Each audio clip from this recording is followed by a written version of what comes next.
Sir Katasani Rambhupal Reddy గారు, ఎందుకు sir ప్రక్రియ ముగిసిన తరువాత, ఓటర్ల జాబితా కొత్తది వచ్చిన తరువాత ఎన్నికలకు వెళ్ళాలి స్థానిక సంస్థలకి, పాత ఓటర్ల జాబితా వెళ్ళొద్దు అని మీరు హైకోర్టును మీ పార్టీ ఆశ్రయించడం వెనుక కారణం ఏంటి? ఒకటి.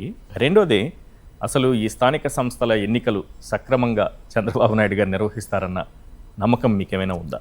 మా చంద్రబాబు నాయుడు ప్రభుత్వంలో ఎలక్షన్స్ ఫ్రీగా జరుగుతుందని నమ్మకం లేదు. ఏంటి అనుభవం ఏమన్నా చెప్తోందా? ఇప్పుడు ఈ 2 సంవత్సరాల పరిపాలనే మనకు నిదర్శనం. మనం ఆల్రెడీ పులివెందుల జెడ్పీటీసీ ఎలక్షన్లు చూసినాం, ఇంకా 2-3 ఎలక్షన్లు చూసినాం. ఈ మేయర్లు ఎక్కడైతే రాజీనామా చేసినారో వాళ్ళని బలవంతంగా మన వైఎస్ఆర్సీపీ కార్పొరేటర్లను కూడా బలవంతంగా తీసుకుపోయి ఆడ ఉన్నా కూడా చట్ట ప్రకారం మనకు బలం ఉన్నా కూడా ఆఫీసులను బెదిరించి మన వాళ్ళని రాకుండా ఈ మండలాధ్యక్షులు కానీ మేయర్లను కానీ ఎన్నిక చేసుకున్న ఘనత తెలుగుదేశం పార్టీది, చంద్రబాబు నాయుడు ప్రభుత్వంలో జరిగింది. పోలీసులు డైరెక్ట్గా నాకు తెలిసినంత వరకు నేను 1985 నుంచి ఎమ్మెల్యేగా ఉన్నాను. ఇంత వర్స్ట్గా పనిచేసిన పోలీస్ వ్యవస్థను మొట్టమొదటిసారి చూస్తాను. అంతేనా? ఫస్ట్ టైం ఈ స్థాయిలో. నేను అంతకుముందు 85 నుంచి చూశాను. అంతకుముందు ఎన్టీ రామారావు పరిపాలన చూసినాను. తర్వాత మనం మరిచెన్నారెడ్డిని చూసాం, నేదురుమల్లి జనార్దన్ రెడ్డి చూసాం, కోట్ల విజయభాస్కర్ రెడ్డిని చూసినాం.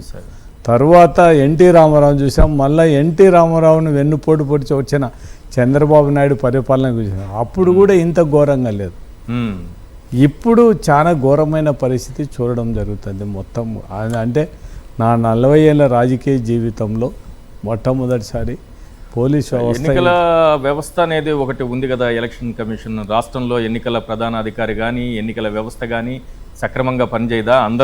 అందరూ మీకు నిమ్మగడ్డ రమేష్ లాగా, ముఖేష్ కుమార్ మీనా లాగా కనిపిస్తున్నారు. అట్లా కాదు ముఖేష్, అట్లా మనకు సెంట్రల్ గవర్నమెంట్లో ఉండే ఎలక్షన్ కమిషన్ మీదనే ఇప్పుడు ఆల్రెడీ ఈవీ ప్యాడ్లను మనం ఇప్పుడు నేను ఎమ్మెల్యేగా పోటీ చేశాను, నేను ఓడిపోయినాను, నాకు ఈ ఎలక్షన్లలో నమ్మకం లేదు, నాకు ఈవీఎం మిషన్ల మీద నమ్మకం లేదు, ఈవీ ప్యాడ్లను లెక్కించాలని నేను కోర్టుకు పోయినాను. నేను ఒక క్యాండిడేట్గా నాది ఖచ్చితంగా 40 రోజులు 50 రోజులు ఖచ్చితంగా ఈ ఎలక్షన్ ప్రాసెస్లో ఈ ఈవీ ప్యాడ్లు కానీ ఇవన్నీ కూడా ఖచ్చితంగా అట్లే పెట్టాలి. ఒక 2 నెలలు పెట్టిన తర్వాతనే ఎవరు దీని మీద ఎవరు అబ్జెక్షన్ చేయకపోతే అప్పుడు డిస్ట్రాయ్ చేయాల్సిందే తప్ప ఎలక్షన్ అయిపోయిన 3-4 రోజులకే డిస్ట్రాయ్ చేయాల్సిన అవసరం. అంటే ఇలా మోసం వ్యవహారం.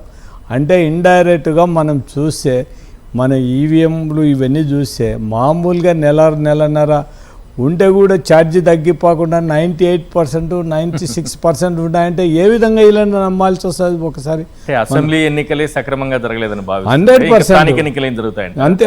దానికి ఇప్పుడు అంత సెంట్రల్ గవర్నమెంట్ నుంచి జరిగేదానికే ఈవీ ప్యాడ్లకే దిక్కులేని పరిస్థితి. మొత్తం మనం ఏం చెప్పారు? ఈవీ ప్యాడ్లు అసలు కాల్ చేశారు కాబట్టి లేదని చెప్పారా? అంతే. ఇప్పుడు మనకు ఈవీ ప్యాడ్లని ఇప్పుడు మనం ఒంగోలులో ఒకసారి చూసుకుంటే అక్కడ నుంచి ఎలక్షన్ ఆఫీసర్ వీళ్ళందరూ కావాలంటే ఇప్పుడు ట్రయల్ చూపిస్తా ఉంటారు.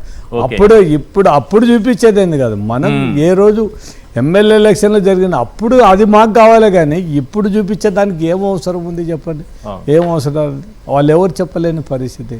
ఎక్కడ కూడా అంత ఈవీ ప్యాడ్లు కాల్చాల్సిన అవసరం లేనే లేదు. వాళ్ళంతా నిజాయితీగా జరిపింటే అది నిజాయితీ జరపలేదు కాబట్టి ఈ పరిస్థితి ఖచ్చితంగా అట్టందుకే. సాయంత్రం 5 తర్వాత 52 లక్షల ఓట్లు అసెంబ్లీ ఎన్నికలు ముగిసిన ఆ రోజు 5 గంటలకు క్లోజ్ అయితే అక్కడ నుంచి రాత్రి అర్ధరాత్రి 2 వరకు 52 లక్షల ఓట్లు పోలాయి. ఎక్కడ కూడా పోలింగ్ మొత్తం కర్నూలు ఇవంతా చూసి కూడా 6:37 లోపల మొత్తం క్లోజ్ అయిపోయినాయి.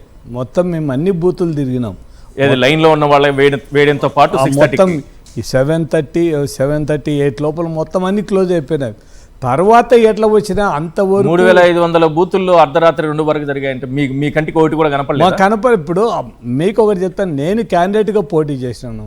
అవును. నాకు అర్ధరాత్రి పోలింగ్ జరుగుతుంటే నేను ఎందుకు ఇంట్లో అనుకుంటాను? ఖచ్చితంగా ఆ ఓట్ల కాడికి నేను పోలింగ్ బూతుల కాడికి పోతాను. పోకుండా ఎందుకు ఉంటాను చెప్పండి? 8 గంటల వరకు అక్కడనే పోలింగ్ ఎక్కడ జరిగితే అక్కడికి పోయినాం. అర్ధరాత్రి పోలింగ్ జరిగినది ఎక్కడ మనం చూడలేదు. చూసిన కాడ ఖచ్చితంగా క్యాండిడేట్ నా బాధ్యత, నేను అక్కడికి ఉండాలి. నేను పోయి ఇంట్లో 9:30కు పోయి అంతా క్లోజ్ అయిపోయిందని చెప్పి పోలింగ్ పూర్తి అయిపోయిందని చెప్పిన తర్వాత మేము ఇంటికి పోయినాం, మన ఏజెంట్లు కానీ మన మొత్తం అంతా కూడా. అది చేసి మళ్ళా సాయంత్రం ఇన్ని గంటలకి ఇంత పోలింగ్ అని చెప్పి మరుసటి రోజు మళ్ళీ ఎమ్మడే మార్చి అంటే వీళ్ళని ఏ విధంగా నమ్మాలనేది అర్థం కాని పరిస్థితి. రైట్.